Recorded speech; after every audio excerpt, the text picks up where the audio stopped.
Hey, and welcome back to Ambition Strikes, where we are turning these two shipping containers into an equipment storage shed. In the last episode, you saw us put the windows in and get these containers painted, and in this episode, we're going to start on the roof structure.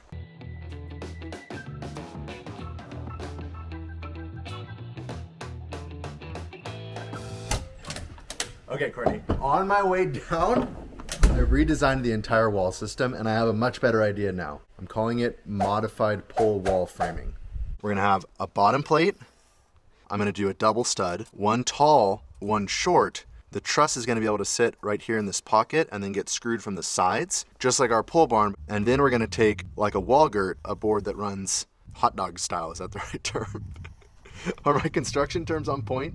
It works in my head, and I think it's gonna work in reality as well.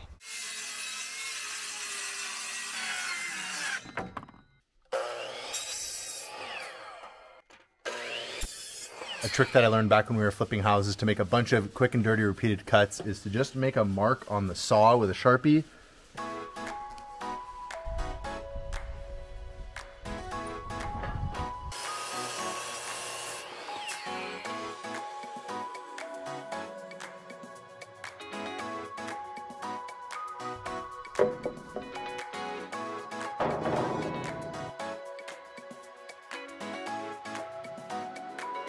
When I woke up this morning, there was a crisp in the air, there was dew on the ground, the leaves are changing colors, and it was a reminder to me that winter is coming. And while I enjoy the slower pace of winter, I do find myself going a little stir crazy. But this winter, I have a trick up my sleeve. And that trick is Fishing Clash. And Fishing Clash is the sponsor of today's video. Fishing Clash is a way for people who love the outdoors like me to enjoy fishing year-round. And to be honest with you, I know almost nothing about fishing. In fact, I find it to be a little intimidating. So just like pretty much everything we do up here, I've been learning a new skill from my phone. I get to build and develop my own fishing village, learn about all the species of fish, and I can even try out different equipment, including rods and lures. And if you couldn't tell, I'm a pretty competitive person, and so I love the person-to-person gameplay. If you're like me and you're looking for ways to stay busy this winter, now is the perfect time to download Fishing Clash. You can use the link in the description below or scan the QR code on the screen. And make sure to use my special gift code OFFGRID to get a reward worth $20 for free. You'll get a unique avatar, 1 mythical lure card, 50 luck power-ups, and 30 weight power-ups. That's OFFGRID for some awesome rewards to help you catch even bigger fish. And for some special creepy crawly surprises, make sure to tune in during Halloween week.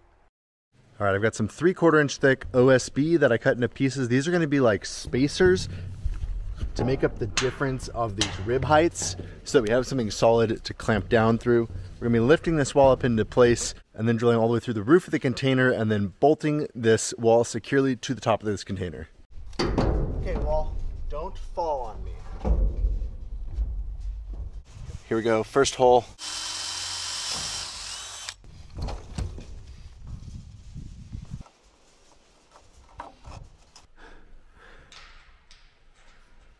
Welcome to the inside of the container, where someone put this nice window in so I can actually see what I'm doing.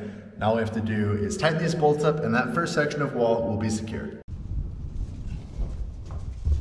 But it's leaning. I'm not worried about it leaning? Well, no, because it's in that little corrugation, so it like makes it safer. Nothing about this is safe.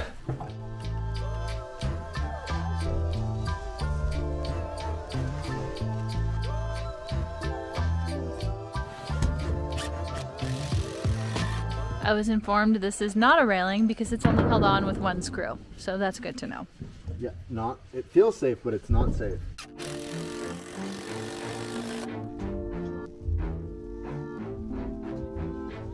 Look, it even lines up.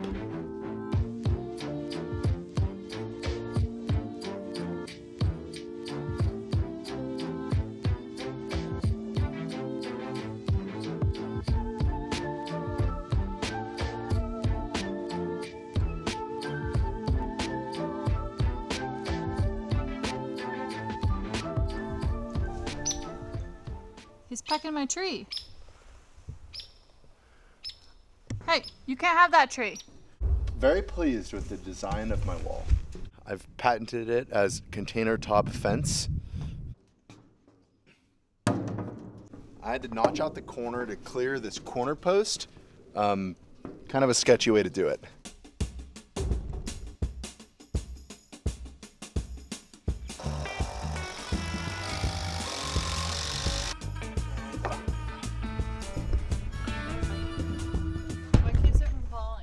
Oh, we should probably put bolts in it. The good news is that now I don't think the wall is going to fall over.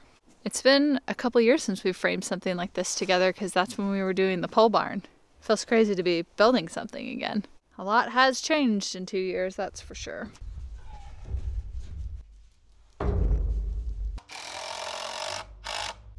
Last wall is up. The second container went way quicker than the first container, which means we might even have time to start setting the trusses today.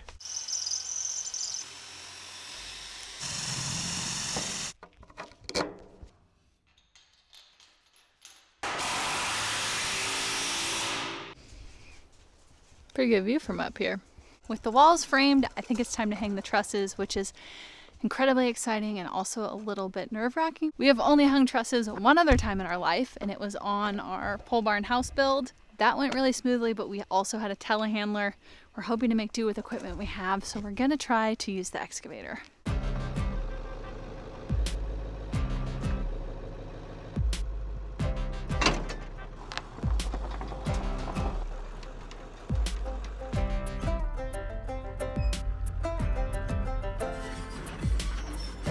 The first important question is, can the excavator lift high enough to hang these trusses? Let's find out.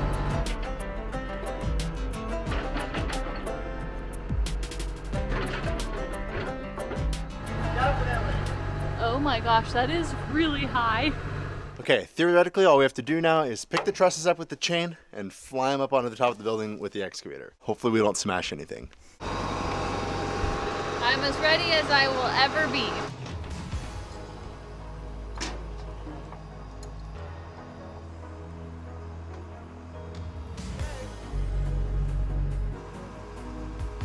There we go.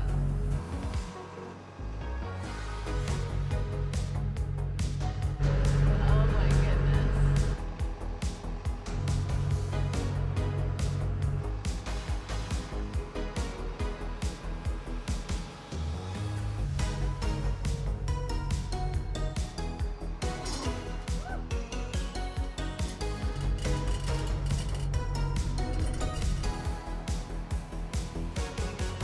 Okay, I'm gonna climb up there and I'm gonna screw that side into the right spot. Pick up a hair. There you go. Swing my way a little bit. There.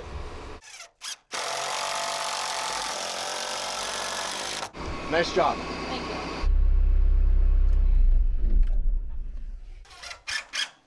Pushing this whole wall over. The truss doesn't quite line up on this wall, but this wall is plumb and that wall is not. So I want to pull that wall this way to get this all to line up. And Courtney's bright idea was to use ratchet straps. Ratchet straps pretty much solve every single building problem.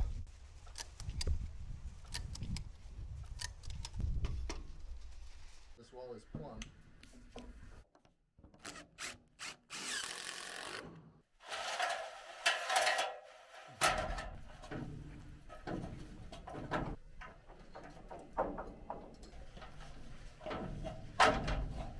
One truss down.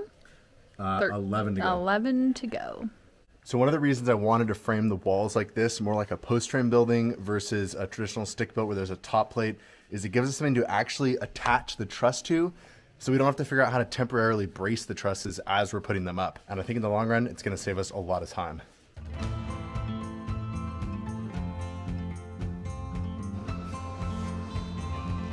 I'm earning my ice cream tonight.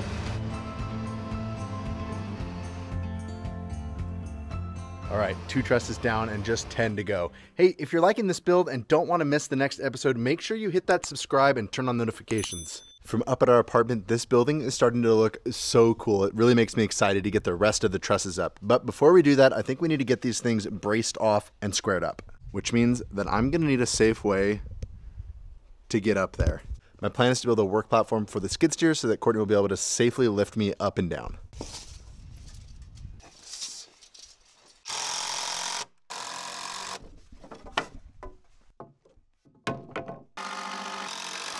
I'm a little bit worried just about getting the tilt of the skid steer right because it changes a lot as you lift up or down, but Courtney's a good operator, so I'm in good hands. That's my problem.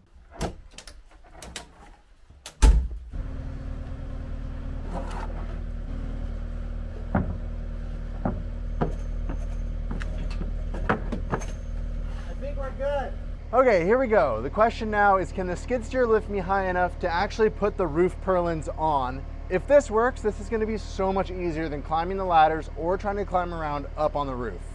So far, so good. Keep going. That's full height.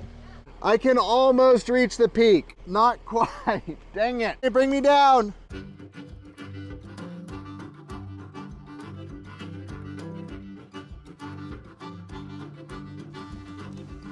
All of a sudden, this is feeling very familiar to a few years ago when we built our shop. Harnessed in, standing on a forklift, wearing a tool belt. This is not very comfortable. Whoa, here we go. Keep going.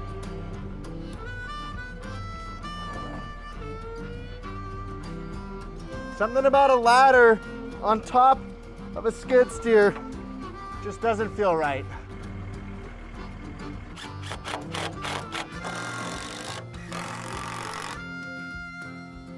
This is so nostalgic for me, back to the days of building our house when we rented that telehandler and I was down in the equipment and Riley was up on the roof and we had to yell at each other. The plus side is that this is working and I'm able to reach. The downside is it sort of means that like it takes two of us to accomplish this, and one of us, Courtney, is just stuck in the skid steer without really being able to be active. I think like a boom lift would probably work a lot better, but it's working.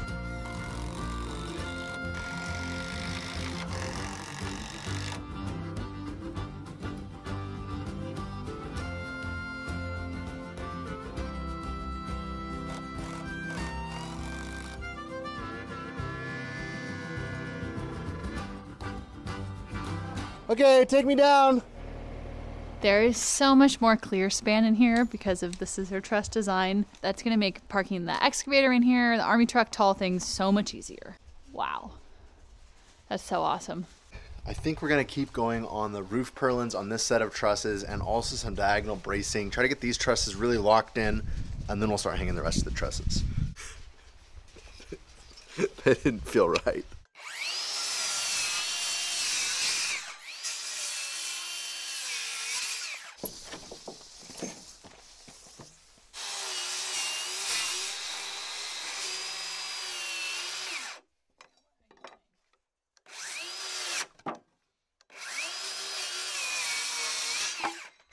That often? Pro level expert.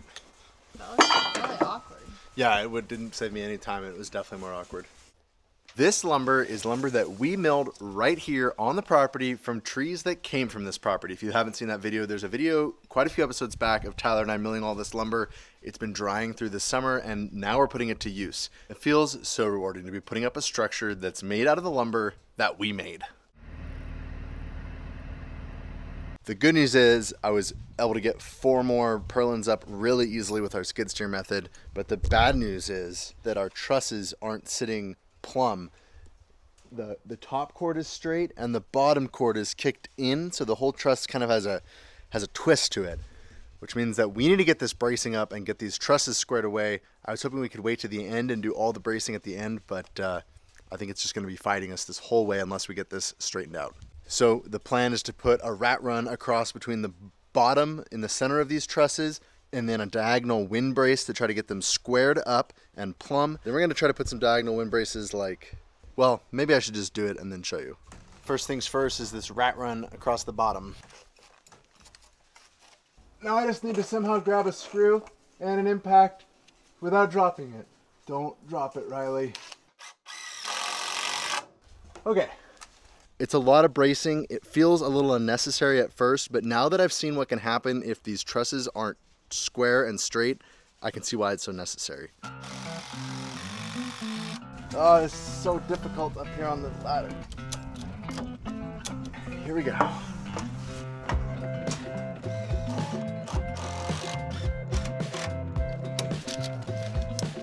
Okay, rat runs in, wind braces installed, and now we just need the diagonal braces that stop it from moving like this.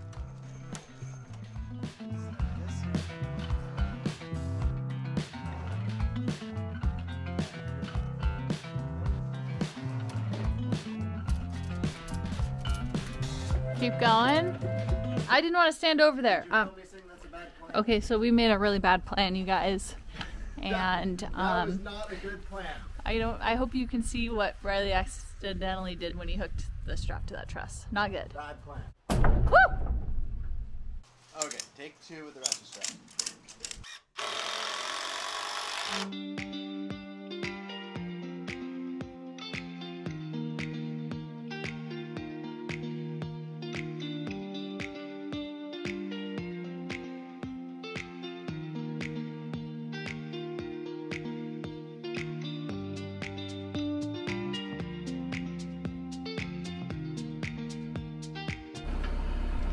Where did you learn how to operate an excavator like that?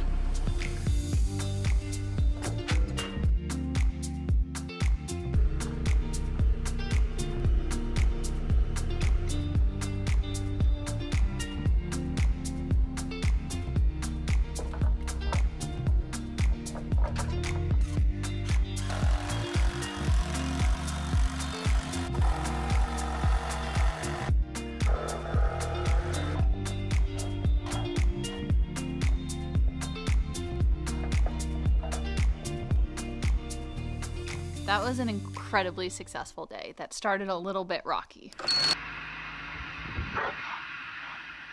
At the beginning of the day, I was feeling like there is no way we're gonna finish this building in any kind of reasonable amount of time. Like before winter.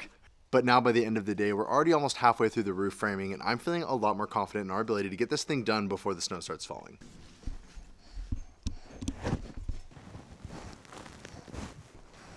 No, don't hit the microphone.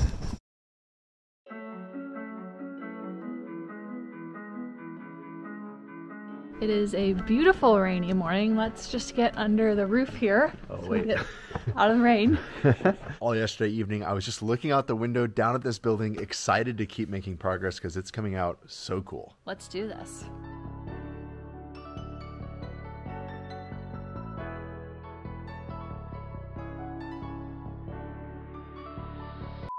Good morning again. We didn't get a whole lot done yesterday, and I'm going to admit that I was in a bad mood.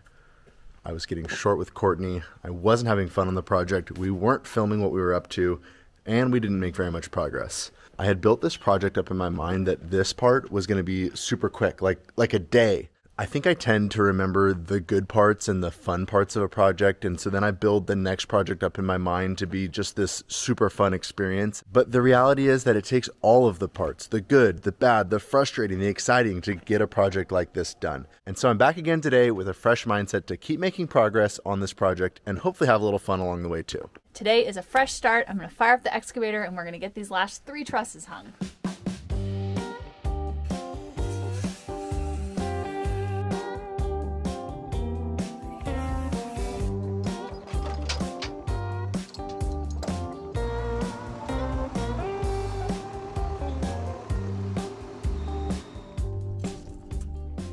Until this point, the trusses have been easy. There was a piece sticking up from the wall that I could just screw the trusses to so they wouldn't fall over. But now that we've gotten over this cantilevered beam, it's a problem. It's a problem that I was having a really hard time solving, how to keep this truss up until we get the girts on. And then I realized that we can just lean over and put this first girt on before we unhook the excavator. So that's the plan.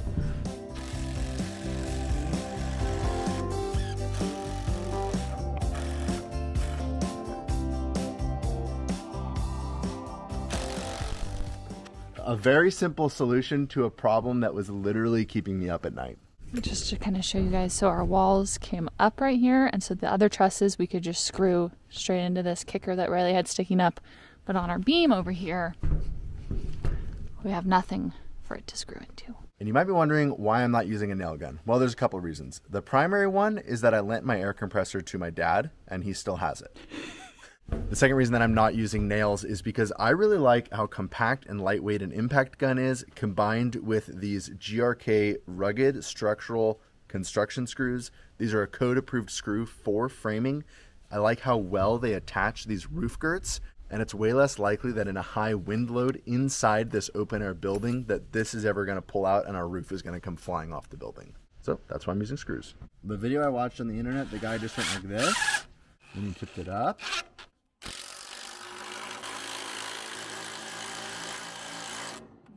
Amazing. Did that actually work? I cannot believe that that actually worked. That gives us a nice secure connection from the truss to the beam. I have a question. Sure. Was your goal when you got dressed this morning to match the excavator? I like to match the equipment every single day. So far, hanging the trusses has been going really well, but I'm out of room with the excavator, so we're going to need to do a little reset in order to get these last 2 trusses hung. But I think we're going to get these all up today.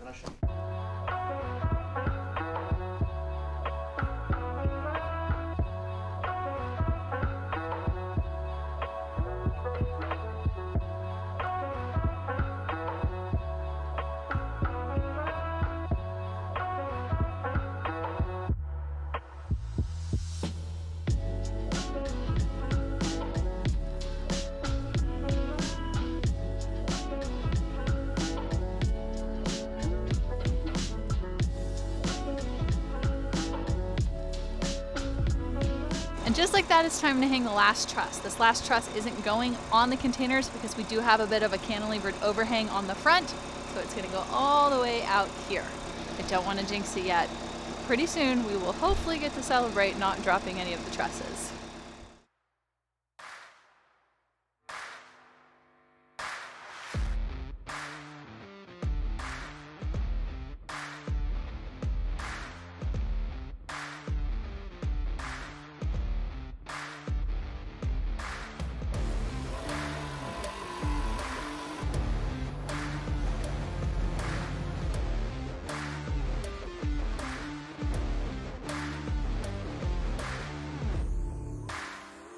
And just like that, we have 12 trusses hung and somewhat secured. We've got our metal on order. We're gonna get all this bracing done and then we'll check back in with you guys. Thanks so much for watching. And we'll see you next time.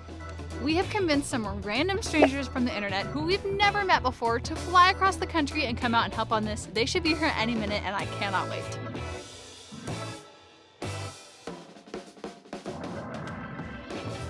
If you want to keep busy and have some fun this winter, you can download Fishing Clash from the link below or using the QR code on the screen.